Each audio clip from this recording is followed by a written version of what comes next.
الحمد للہ وکفا والصلاة والسلام علی عباده الذین اصطفى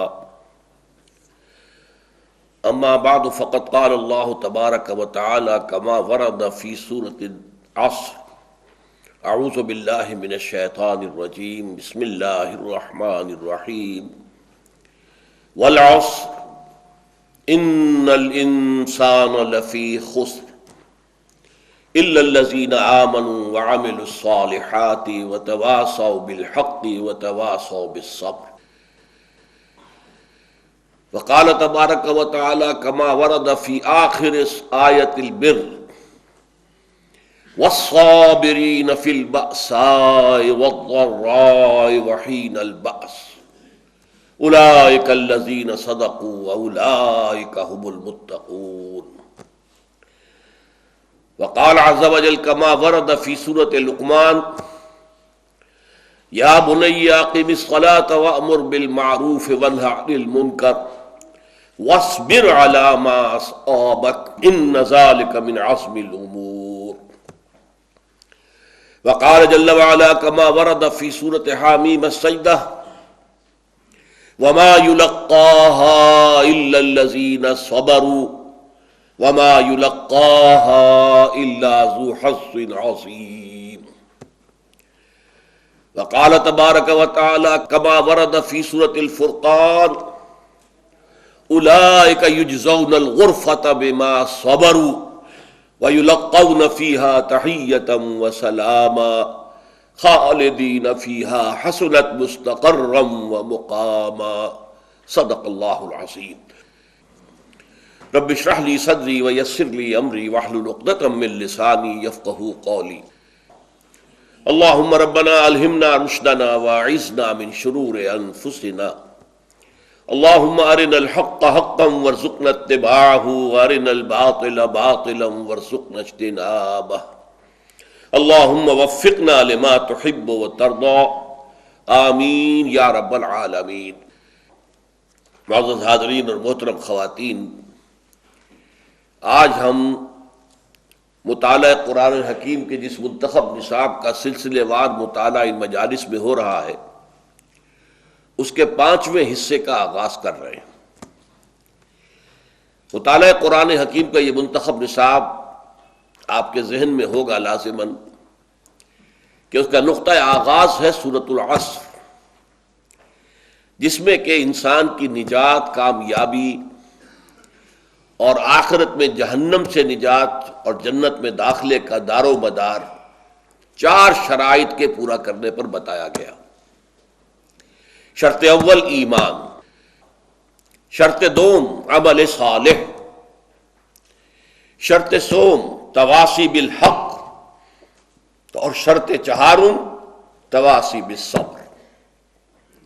یہ 4 شرائط ہیں کہ جن سے نجات مشروط ہے، جن سے کہ فوز و فلاح جو ہے وہ مشروط ہے. یہ لازم و ملزوم ہے نجات کے اور فلاح کے. اس اعتبار سے ہمارا جو منتخب نصاب ہے وہ کل 6 حصوں پر مشتمل ہے. پہلے حصے میں جامع اسباق ہے، یعنی سورۃ العصر جو نقطۂ آغاز ہے. اس کے علاوہ نمبر 2 آیت البر، پھر نمبر 3 سورہ لقمان کا دوسرا رکوع، پھر نمبر 4 سورہ حامیم السجدہ کی آیات.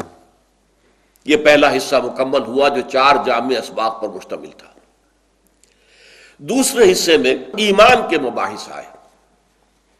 سورہ فاتحہ سے، سورہ آل عمران کے آخری رکوع کی آیات سے، سورہ نور کی آیات نور سے، سورہ تغابن سے، پھر سورہ قیامہ سے ایمان کے جو مباحث ہیں ان کو ہم نے سمیٹا. تیسرے حصے میں عمل صالح کی تشریح اور تعبیر. عمل صالح میں پہلے ہے انسان کی ذاتی سیرت و کردار کا معاملہ. اس کے لیے بنیادی لوازم سورہ مومنون کی پہلی 11 آیات اور سورہ معارج کی 19 آیات. پھر اس کا ایک تکمیلی مرحلہ انفرادی سیرت و کردار کا، وہ سورہ فرقان کا آخری رکوع. فرد سے آگے چلتے ہیں تو خاندان کا معاملہ آتا ہے. خاندان کے ضمن میں ہم نے سورہ تحریم کا مطالعہ کیا. خاندانوں سے آگے بڑھ کر معاشرہ وجود میں آتا ہے، اور یہ سامنے بات آنی چاہیے اسلامی معاشرے کی ویلیوز کیا ہیں کہ جنہیں پروموٹ کیا جائے گا، جنہیں بڑھایا جائے گا. تمام جو وسائل و ذرائع ہوں گے ریاست کے، ان کو استعمال کیا جائے کہ وہ ویلیوز بڑھیں، معاشرے میں پھیلیں، ان کی جڑیں گہری ہوں. اور سوشل ایولز کا کانسیپٹ کیا ہے کہ جن کو اس معاشرے سے نکالا جائے گا، ختم کیا جائے گا، ان کی بیخکنی کی جائے گی، ان کو جڑ سے اکھاڑا جائے گا. اس کے لیے سورہ بنی اسرائیل کے 2 رکوع، تیسرا اور چوتھا رکوع ہم نے پڑھے. پھر جب معاشرے سے اوپر اٹھتے ہیں تو ایک ریاست کا تصور آتا ہے.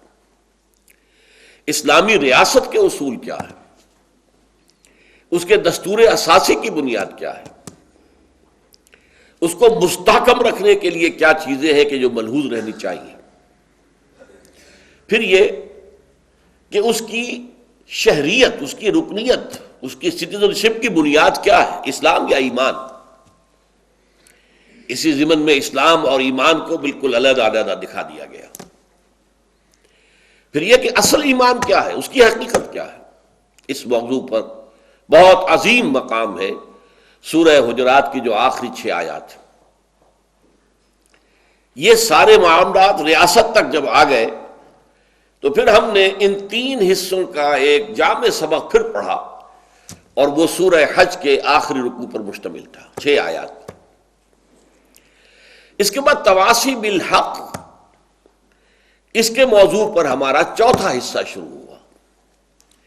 تواصی بالحق کے ضمن میں خود تواصی بالحق کی اصطلاح سورۃ العصر میں آ چکی تھی، اور امر بالمعروف نہی عن المنکر کی اصطلاح سورہ لقمان میں آ چکی ہے.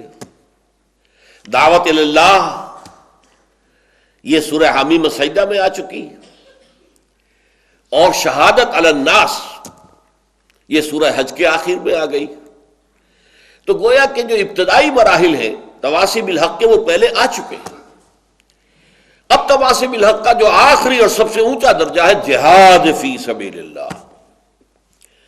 اس لیے کہ سب سے بڑا حق جو ہے اس کائنات کا وہ کیا ہے؟ اس کائنات کا خالق اللہ، مالک اللہ، مدبر اللہ، رازق اللہ، قائم رکھنے والا اللہ. لہذا یہاں اسی کا حکم چلنا چاہیے، یہاں اسی کی حکومت قائم ہونی چاہیے. Thy kingdom come, thy will be done on earth as it is in heavens. یہ سورہ فاتحہ جو ہے انجیل کی سورہ فاتحہ، عیسائیوں کی نماز کا یہ لارڈس پریئر کہلاتی ہے. جیسے ہمارے یہاں سورۃ الفاتحہ ہے کہ نماز کی ہر رکعت کا جزو لازم ہے، اسی طرح یہ لارڈس پریئر جس کے اندر یہ الفاظ آئے بہت خوبصورت الفاظ ہیں. اے خدا تیری حکومت آئے، Thy kingdom come, Thy will be done on earth as it is in heavens. تیری مرضی زمین پر بھی اسی طرح پوری کی جائے جیسے آسمانوں میں پوری ہو رہی ہے. سورج ہو، چاند ہو، سیارے ہوں، ستارے ہوں، سب تیری مرضی کے پابند ہیں، تیرے قانون کے پابند ہیں. ہاں اس دنیا میں فساد ہے، ظہر الفساد فی البر والبحر. یہ جو ہمارا کرہ ہے اس کی یا تو بر ہے یا بحر ہے، 3/4 بحر ہے، 1/4 بر ہے، خشکی ہے. لیکن بحر و بر میں فساد پیدا ہو چکا ہے، اللہ کے خلاف بغاوت ہے. اللہ کی سوورنٹی نہیں مانتے ہم. We ourselves are sovereign، ہم خود حاکم ہیں، جو چاہیں گے قانون بنائیں گے. اس کے خلاف جہاد اور اللہ کی اس حکومت کو قائم کرنے کی جد و جہد، اس پر تھے وہ مقام جو ہم نے چوتھے حصے میں پڑھے. جامع ترین سورت سورۃ الصف. اس جہاد کے لیے، قتال کے لیے لوگ کیسے ملیں گے، کیسے تیار کیے جائیں گے، سورہ جمعہ. اس جہاد و قتال سے گریز اور فرار یہ منافقت کو جنم دیتا ہے، اس کے لیے سورہ منافقون. اور پھر اس کے ضمن میں یہ جو آخری ہم نے حدیث پڑھی جس میں ہمیں معلوم ہوا کہ ہمارا دین جو ہے وہ ایک درخت کے مانند ہے جس کی جڑ کلمہ شہادت ہے. نماز اور زکوٰۃ یہ ارکان اسلام اس کے تنے کے مانند ہیں، اور اس کی چوٹی جہاد فی سبیل اللہ ہے۔ یہ ہمارا پچھلے ہفتے کا سبق تھا، جو میں نے کہا تھا کہ اس پر چوتھا ہمارا حصہ اس منتخب نصاب کا ختم ہوا۔ اب جو پانچواں حصہ ہے وہ صبر کے مباحث پر مشتمل ہے۔ اس صبر کے ضمن میں میں نے اسی لیے آج وہ آیات تلاوت کی ہیں شروع میں کہ ہمارے منتخب نصاب کے ان حصوں میں جو ہم پڑھ چکے ہیں اس صبر کا ذکر کیسے کیسے آیا۔ سورۃ العصر میں وتواصوا بالصبر یہ آخری منزل ہے، ایمان، عمل صالح، تواصی بالحق، تواصی بالصبر۔ آیہ بر میں سب سے آخری منزل، نیکی کا بلند ترین مقام، والصابرین فی البأساء والضراء وحین البأس، صبر کرنے والے فقر و فاقہ کے وقت، بھوک میں، مصیبت میں، تکالیف میں، فزیکل ٹارچر برداشت کرنا، اور جنگ کے وقت جبکہ جان کا اندیشہ ہے، جان جانے کا اندیشہ ہے۔ گویا کہ صبر کے بلند ترین جو مقامات ہو سکتے ان کا بیان ہو گیا۔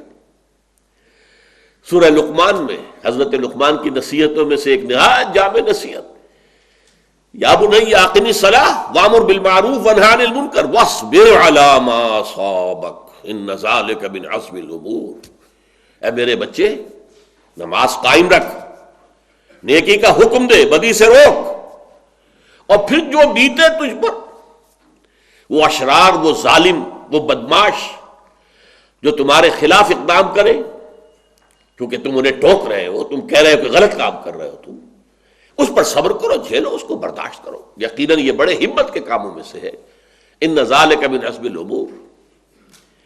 پھر سورہ حامیم سجدہ میں جو بلند ترین مقام ہو سکتا ہے، اللہ کی ربوبیت پر یقین کامل، پھر دعوت اللہ۔ اب اس کے ضمن میں فرمایا گیا یہ اونچے اونچے مقام نہیں حاصل ہو سکتے مگر انہی کو جن میں صبر ہے، وما یلقاها الا الذین صبروا وما یلقاها الا ذو حظ عظیم، بڑے نصیبے والے وہی ہو سکتے ہیں کہ جو اس صبر کے مقام تک پہنچ جائے۔ پھر جو ہم نے سورہ فرقان کا رکوع پڑھا، اس میں عباد الرحمن کے بہت سے اوصاف بیان کیے گئے، ان میں یہ وصف ہے، یہ وصف ہے، یہ صفت ہے، یہ ان کی علامت ہے۔ آخر میں ان سب کو جمع کیا گیا کس لفظ میں؟ اولئک یجزون الغرفۃ بما صبروا، ان لوگوں کو جنت میں بالا خانے دیے جائیں گے ان کے صبر کے باعث۔ گویا کہ تمام نیکیوں کا سرچشمہ صبر ہے، اور تمام نیکیوں کی بلند ترین چوٹی بھی صبر ہے۔ صبر نہیں ہوگا، میں ابھی تفصیل سے بتاؤں گا، تو نہ عمل صالح ہو سکتا ہے، نہ حلال کا رزق ہو سکتا ہے، نہ اللہ کی راہ میں کوئی تکلیف برداشت ہو سکتی ہے۔ صبر نہ ہوگا تو پہلا قدم بھی نہیں اور آخری منزل بھی نہیں۔ یہ مقامات دو جگہ اور قرآن مجید میں آئے ہیں جہاں صبر کا لفظ اس طرح آیا ہے کہ گویا کہ پورے دین کی حقیقت کو اس ایک لفظ میں سمو لیا گیا۔ سورۃ الدہر میں فرمایا گیا وَجَزَاهُمْ بِمَا صَبَرُوا جَنَّةً وَحَرِيرًا، اہل جنت کے بہت سے اوصاف وہاں بھی بیان ہوئے ہیں جیسے کہ سورہ فرقان کے آخری رکوع میں، لیکن اس کے آخر میں کیا فرمایا؟ اللہ تعالیٰ انہیں بدلے میں دے گا جنت بسبب اس صبر کے کہ جو انہوں نے کیا۔ گویا کہ کل دینی روش، کل دینی رویہ، یہ سارا ایک لفظ صبر کے اندر سمٹ جاتا ہے۔ اسی طرح سورہ مومنون میں فرمایا کہ قیامت کے دن اللہ کہے گا جب کافر لوگ جو ہے وہ نالہ اور شیون کر رہے ہوں گے، پروردگار ایک دفعہ ہمیں اس جہنم سے چھٹکارا دے دے اور دنیا میں دوبارہ بھیج دے، ہم بس تیری بندگی اور اطاعت کریں گے، کوئی برا کام نہیں کریں گے۔ تب ان سے کہا جائے گا دیکھو جب میری آیات تمہیں میرا رسول پڑھ کر سنا رہا تھا تو جو لوگ مجھ پر ایمان لائے تھے وہ غرباء میں سے تھے، غلاموں میں سے تھے، مساکین میں سے تھے، تم ان کا مذاق اڑایا کرتے تھے، یاد ہے تمہیں؟ تم مذاق کرتے تھے ان سے۔ آج کیا ہے؟ انی جزیتہم اليوم بما صبروا انہم هم الفائزون، آج کے دن میں نے انہیں بدلہ دیا ہے، جزا دی ہے ان کے صبر کے باعث، کہ وہی کامیاب ہیں، وہی جنتوں میں جائیں گے۔ تو یہ صبر جو ہے اس قدر جامع انداز میں قرآن مجید کے اندر یہ لفظ وارد ہوا ہے۔ ہمارا جو مشن ہے اس کی بنیاد کیا ہے؟ قرآن پڑھو اور پڑھاؤ، سیکھو اور سکھاؤ، سمجھو اور سمجھاؤ۔ خیرکم من تعلم القرآن وعلمہ، اس کے حوالے سے سورہ دہر میں فرمایا گیا وَلَقَدْ آتَيْنَا مُوسَى الْكِتَابَ فَلَا تَكُنْ فِي مِرْيَةٍ مِّن لِقَائِهِ وَجَعَلْنَاهُ هُدًى لِّبَنِي اسرائیل۔ ہم نے موسیٰ کو کتاب عطا کی تھی تورات، تو تمہیں کوئی شک نہیں ہونا چاہیے ان سے ملاقات، اور ہم نے اسے بنایا تھا رہنمائی اور ہدایت بنی اسرائیل کے لیے۔ وَجَعَلْنَا مِنْهُمْ أَئِمَّةً يَهْدُونَ بِأَمْرِنَا لَمَّا صَبَرُوا وَكَانُوا بِآيَاتِنَا يُوقِنُونَ۔ اور ہم نے ان بنی اسرائیل میں ایسے امام اٹھائے، ایسے نیک لوگ، ایسے لوگوں کو ہدایت دینے والے جو کیا کرتے تھے؟ ایک تو صبر، بما صبروا لما صبروا، اس کام کے لیے وہ کانوا بآیاتنا یوقنون، ہماری آیات پر یقین رکھتے تھے، اور اصل شے صبر تھا۔ وجعلنا منہم ائمۃ یہدون بامرنا، وہ جو ائمہ ہدا تھے ان میں، اس قوم کے اندر، جیسے ہمارے ہاں اللہ نے پیدا کیے بڑے بڑے ائمہ ہدا دنیا میں آئے ہیں، ان کے ذریعے سے ہدایت پھیلی ہے، تبھی کچھ بچی کھچی جو ہدایت ہے آج بھی ہمیں مل رہی ہے، پہنچی ہوئی ہے، وہ لوگ ذریعہ بنے ہیں اس کا۔ وجعلنا منہم ائمۃ یہدون بامرنا، وہ ہمارے اذن سے، ہمارے حکم سے لوگوں کو ہدایت دیتے تھے، لیکن اس کے لیے دو شرطیں تھیں، لما صبروا وکانوا بآیاتنا یوقنون، جبکہ انہوں نے صبر کی روش اختیار کی اور وہ ہماری آیات پر یقین رکھتے تھے۔ صبر کی روش نے انہیں اس پر آمادہ کیا کہ کوئی کیریئر اونچا نہیں، کوئی اعلیٰ اور زندگی نہیں، قرآن پڑھو، قرآن پڑھو، قرآن پڑھو، بہترین صلاحیتیں اس میں لگاؤ، اپنے بہترین اوقات اس کے لیے صرف کرو، اپنی بہترین توانائیاں کھپاؤ، قرآن پڑھو، سمجھو، اس کی گہرائی میں اترو، اور پھر لوگوں کو اس میں شریک کرو، لوگوں تک قرآن کی دعوت پہنچاؤ، قرآن کی حکمت پہنچاؤ، قرآن کی موعظت پہنچاؤ، قرآن کا پیغام پہنچاؤ۔ یہ کام ہے در حقیقت کہ ایک طرف صبر، دنیا کے اونچے کیریئرز کے مقابلے میں صبر کر لینا، اور قرآن پر یقین ہونے کے باعث کہ سب سے بڑا خیر یہ ہے، خیرکم من تعلم القرآن وعلمہ، سب سے بڑا خیر یہ ہے کہ تم قرآن سیکھو اور سکھاؤ۔ تو صبر کے بارے میں یہ میں نے آپ کے سامنے کچھ بنیادی باتیں رکھ دی ہیں۔ اب ذرا یہ نوٹ کیجئے کہ صبر کے لغوی معنی کیا ہے، اس کا بنیاد اس کی کیا ہے۔ عربی میں الصبر، صبرتن، اس کے معنی ایلوا، ایلوا بہت کڑوی شے ہوتی ہے، اور وہ کڑوی شے استعمال کی جاتی ہے بلڈ پیوریفائرز جو میڈیسنز ہوتی ہیں خون کی صفائی کرنے کے لیے، تو اس کے لیے ایلوا استعمال ہوتا ہے۔ تو گویا کہ اس کڑوی شے کو برداشت کرنا، جسے ہم اپنے محاورے میں کہیں گے کڑوے گھونٹ بھرنا، یہ ہے بنیاد اس لفظ صبر کی، کہ جیسے ایلوا جو ہے کھانا مشکل ہے، بڑا ہی طبیعت پر جبر کر کے انسان اسے کھا سکتا ہے ورنہ نہیں، تو یہیں سے لفظ صبر جو ہے برآمد ہوا۔ نمک کو بھی کہا گیا ابو صابر، نمک بھی ہلکا نمک تو خیر بہت اچھا ہمیں لگتا ہے سالن میں، تیز ہو جائے تو کیا حال ہوتا ہے، پھر جس طریقے سے کہ وہ ریپیل کرتی ہے طبیعت جو ہے کھانے کو، قریب نہیں جانے کو نہیں چاہتا۔ الصبار اور الصبار کہتے ہیں املی جو نہایت کھٹی ہوتی ہے، یا ایک ناگ پھنی کا پھل کہلاتا ہے، بہت کھٹا ہوتا ہے، یہ جو ہے در حقیقت ان کو بھی کھانا بڑا مشکل ہوتا ہے۔ صبر المیتہ کہتے ہیں کسی لاش کے پیٹ کو چاک کر کے اس میں ایلوا داخل کر دینا تاکہ سڑے نہیں، پیوٹریفیکشن نہ ہو اس کے اندر۔ یہ جو ہے جیسے ہمارے خون کو صاف کرنے کے لیے یہ دوا کے طور پر استعمال ہوتا ہے، ایسے ہی میت کے اور ڈیڈ باڈی کے ڈیکمپوز ہونے کے عمل کو بھی روکتا ہے۔ تو یہ در حقیقت صبر کی جڑ ہے، صبر کی بنیاد ہے، صبر کا ایسنس ہے، صبر کا لب لباب ہے۔ اب ایک بات اور نوٹ کر لیجئے، صبر کی ایک تقسیم ہے جو علماء نے کی ہے۔ 3 بنیادی قسم کے صبر ہیں۔ الصبر علی الطاعہ، اطاعت پر صبر کرنا۔ حکم ہے روزہ رکھو، روزہ رکھنا ہے، چاہے پیاس سے حلق میں کانٹے پڑ رہے ہوں، مئی اور جون کا روزہ ہو۔ یہ جو ہے صبر علی الطاعہ ہے، اطاعت پر، اللہ کا حکم ہے۔ آپ کہیں گئے ہوئے سوات کا آغان، صبح کا وقت ہے اور آپ کو وضو کرنی ہے، پانی موجود ہے لیکن یخ ہے، ہاتھ لگانے سے بھی انسان خوف کھاتا، اتنا یخ۔ لیکن جب پانی ہے تو وضو تو کرنا ہوگا، صبر کرنا پڑے گا۔ یہ صبر علی الطاعہ کی ایک مثال ہے کہ اطاعت جو ہے اس کے لیے صبر کرنا، جھیلنا، اس کی سختی کو برداشت کرنا، اس میں جو تکلیف ہو اس کو جھیلنا۔ اللہ یہ کہ انسان بیمار ہو اور اندیشہ ہو کہ اتنے ٹھنڈے پانی کے استعمال کرنے سے جان جانے کا اندیشہ، وہ بات دوسری ہو جائے گی۔ لیکن ایک آدمی صحت مند ہے، کوئی ایسا عذر نہیں ہے، کوئی بیماری نہیں ہے، تو اسے بہرحال وضو کرنا پڑے گا، اس لیے کہ وضو جو تیمم کی شرط ہے کہ پانی موجود نہ ہو، وہ شرط یہاں پوری نہیں ہے، پانی تو اویلیبل ہے۔ تو صبر علی الطاعہ، اطاعت پر صبر کرنا، تمام احکام جو ہے شریعت کا ان پر عمل کرنا جو ہے۔ اب صبح کا وقت ہے، ابھی آپ کو بڑی بسا اوقات ہوتا ہے، آپ کا بھی تجربہ ہوگا، کوئی مریض ساری رات کراہتا رہا ہو، فجر کے قریب آ کر کچھ سکون سا ہو جاتا، سو جاتا۔